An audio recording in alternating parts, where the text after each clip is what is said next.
السلام علیکم۔ Corona virus ایک ایسا لفظ جسے سنتے ہی اب اکتاہٹ سی ہونے لگتی ہے۔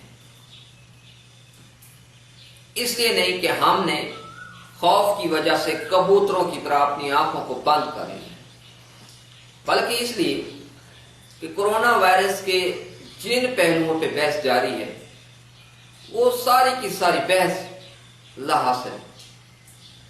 ہمیں بتایا جاتا ہے کہ کورونا وائرس کا کوئی علاج نہیں ہے، اس کا ایک ہی علاج ہے، وہ ہے ہمارے امیون سسٹم کا سٹرونگ ہونا۔ جتنا ہمارا امیون سسٹم سٹرونگ ہوگا اتنا ہی جلدی ہم ریکور ہوتے ہیں۔ اور پھر آپ ہمیں یہ بھی بتاتے ہیں کہ ہمارے امیون سسٹم کے سٹرونگ کرنے والے فیکٹرز میں سے سب سے اہم فیکٹر ہمارا فیئر لیس ہونا ہے۔ جتنا ہم فیئر لیس ہوں گے اتنا ہی ہمارا امیون سسٹم سٹرونگ ہوگا۔ اور یہ سلوگن بھی بہت ہی اچھا ہے کہ ڈرنا نہیں، لڑنا ہے۔ مگر آپ لڑنے سے زیادہ ڈرنے کی تبلیغ کیوں کر رہے ہیں؟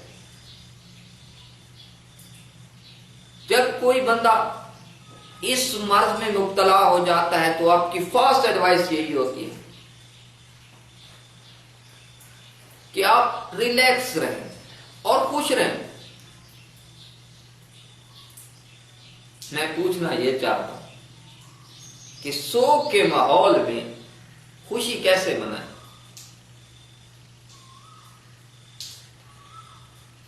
کورونا وائرس کے مریضوں کی حالت جیل میں موجود قیدیوں سے بدتر ہے، کیونکہ جیل میں موجود قیدی کی قید کا وقت معین ہوتا ہے،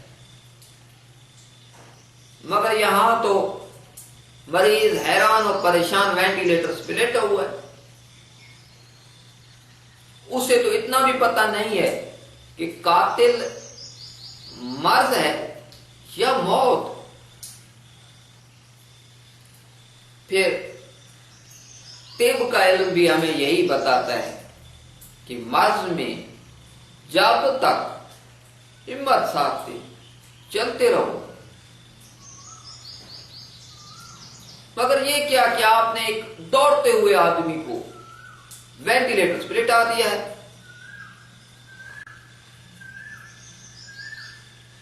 میں اکثر سوچتا ہوں کہ پتہ نہیں کیوں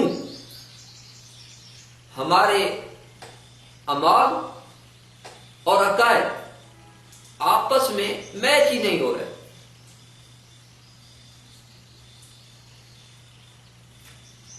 جب ہمارا یہ عقیدہ ہے کہ موت زندگی کی حفاظت کرتی ہے تو پھر کیوں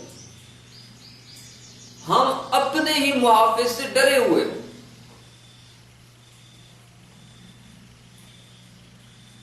میں قسم کھاتا ہوں، اس خدا کی قسم کھاتا ہوں جو تمام مذاہب کا مرکزی نقطہ ہے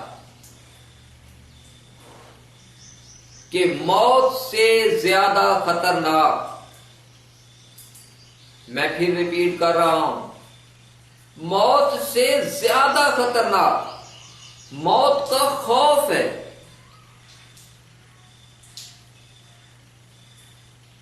اسی وجہ سے تو حضرت علی المرتضیٰ نے فرمایا کہ باہر کا خوف اندر کے خوف سے زیادہ ہوتا ہے۔ اور میں اب ان سے مخاطب ہوں جو مرض سے لڑنا چاہتے ہیں، موت سے نہیں، کیونکہ یہ واحد حریف ہے جسے کبھی شکست نہیں ہوئی۔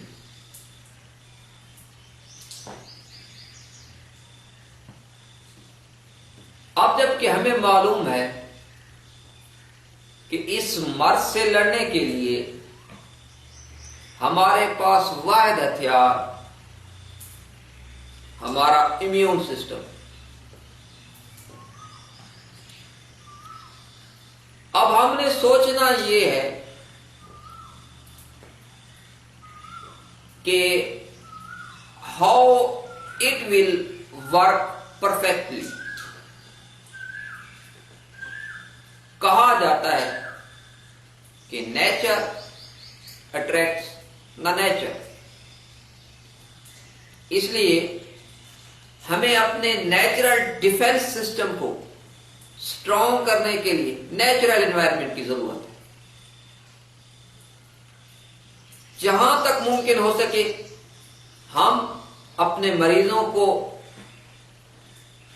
اوپن اور گرین ایریاز کی فضا میں رکھیں اور پھر وہاں پہ انہیں اسٹرالنگ کرنے کی اجازت ہو. ساتھ ساتھ نیچرل میڈیسن بھی استعمال کی جائیں. مثال کے طور پر شہد. ریکور ہونے والے مریضوں کے لحاظ سے ہمارا ملک پہلے بھی الحمدللہ سر فہرست ہے. لیکن میرا یہ یقین ہے کہ اگر یہ سارے اقدامات کیے گئے تو ریکور ہونے والے مریضوں کی تعداد ڈبل ہو جائے گی. میری پرائم منسٹر عمران خان سے اور دیگر وزراء سے گزارش ہے کہ فی الفور ایسے ایریاز میں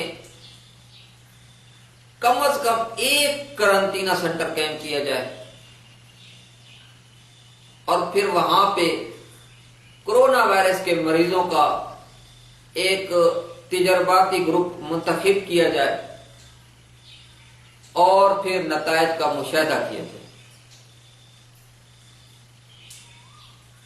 ہم ہمیشہ مشکل وقت میں بیرونی امداد کے کیوں طالب رہتے ہیں اور کیوں امید کرتے ہیں کہ کوئی ہمیں آ کے اس مشکل سے نکلنے کا راستہ بتائے.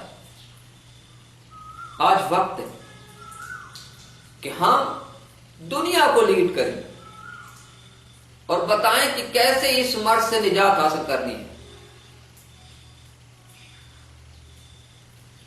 اگر میری یہ آواز افسران بالا تک نہیں پہنچ سکتی تو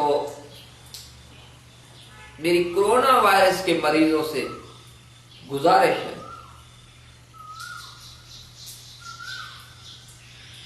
کہ وہ قرنطینہ کا مطلب خود کو قید کر لینا نہ سمجھیں،